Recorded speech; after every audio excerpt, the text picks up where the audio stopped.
కదా.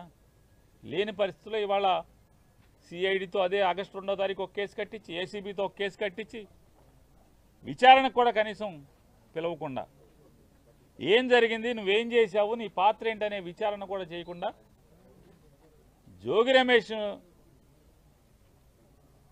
గట్టిగా మాట్లాడాడు, గట్టిగా తిరగబడ్డాడు.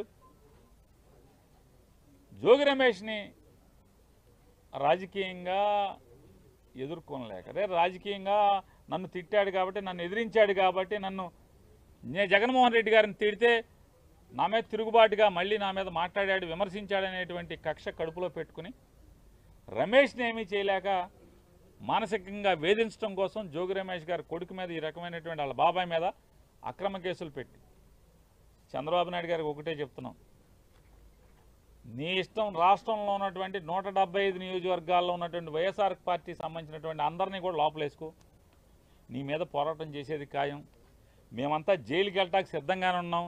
నీ తప్పుడు కేసుల్లో, అక్రమ అరెస్టులో ప్రతి ఒక్కళ్ళం కూడా వైఎస్ఆర్ కాంగ్రెస్ పార్టీ జెండా మోసే ప్రతి చిన్న కార్యకర్త దగ్గర నుంచి కూడా జగన్మోహన్ రెడ్డి గారి దాకా అంతా సిద్ధంగా ఉన్నాం. నీ చేతనైంది నువ్వు చేసుకో. అయినా సరే తెలుగుదేశం పార్టీ చేసేటువంటి తప్పుల మీద, ప్రజలకి మోసం చేసే దాంట్లో పోరాటం చేయకుండా ఉండడం వదలం, నిన్ను నిలదీయకుండా ఉండడం వదలం అనేది కూడా చంద్రబాబు నాయుడు గారికి ఈ సందర్భంగా అంతిమంగా న్యాయం చేస్తుంది.